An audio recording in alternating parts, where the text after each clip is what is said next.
The outstanding question, of course, is Florida prepared for self-government? We'll take that up at some length tomorrow. Meanwhile, Eric Eggers conducted a lot of research with the Government Accountability Institute. He's the author of the new book, Fraud: How the Left Plans to Steal the Next Election. Now, that book was written just before this last election and actually contains a section on Brenda Snipes. The very prescient Eric Eggers joins us tonight. Eric, thanks a lot for coming on. So Brenda Snipes is a name that most of us were not familiar with until very, very recently. Her position is that she's being unfairly attacked as a person. MSNBC's position is she's being attacked because of her skin color. Why do you think she's being attacked?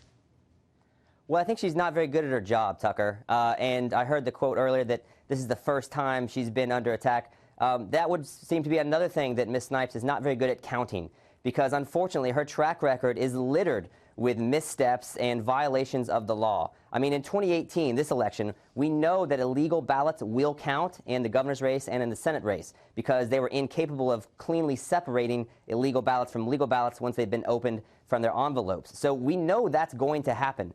But this is not the first time. She's admitted under oath that she's allowed illegal immigrants and felons to cast ballots in Broward County in violation of numerous laws. You mentioned the time she destroyed the ballots that seemed to have given a boost to Debbie Wasserman Schultz. Her office has been found guilty of illegally opening ballots inappropriately, right, and without proper oversight. And so, unfortunately, and actually it's a fun fact, when she was challenged on that topic, why is your office opening ballots outside the presence of the official canvassing board, her argument in court was, well, I guess I didn't understand the meaning of the word canvassing. So, unfortunately, her history is consistent with what we're seeing in the present, and it augurs not very good things for Florida.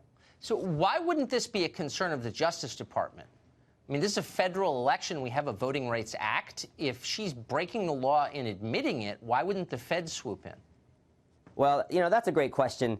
It's a question a lot of people have asked, and all the attention that, that Broward County is receiving right now is, how in the world is this woman still in office? Now, there's a difference between not being very good at your job and then violating criminal statutes. And I'm not an attorney, but what I can tell you is that people, I think, have historically been afraid to challenge Ms. Snipes or Dr. Snipes, quite honestly, because of what you mentioned. They're afraid of being challenged as and called a racist. When Brenda Snipes' county office attorney pushed forward and she was being criticized because she donated to political campaigns, and actually one of the county commissioners who was on the opposing end of one of the campaigns the Broward County attorney donated to, the elections county attorney played the race card and tried to rally support by generating a bunch of African-American attorneys to show up in solidarity. 8 of the 9 members of the county commission when this issue came up were Democrats. And quite honestly, you don't do very well as a political official in Broward County if you attack African-American Democrats.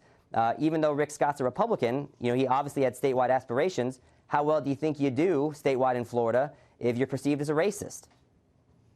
I mean, this is how democracy dies, isn't it? When you have an openly corrupt person in charge of counting the votes, admitting in public that she's breaking the law, and no one can do anything about it? I mean, why is that not an actual threat to democracy?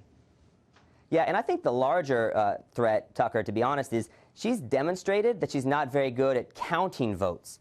How good do you think she's been at preventing illegal votes from actually being cast? I mean, we know that there's an effort to manipulate this election through illegal voting. There were 108 attempts through double votes in Miami-Dade in this election, which means people tried to cast the second ballot in the same election. The attorneys for Bill Nelson and Andrew Gillum have been criticized because they objected to the removal or exclusion of known non-citizen votes in Palm Beach County. So, my concern, whatever you want to say about these 83,000 ballots that showed up after election night, what confidence level do we have about the ballots that have already been cast, and were they cast by legal voters?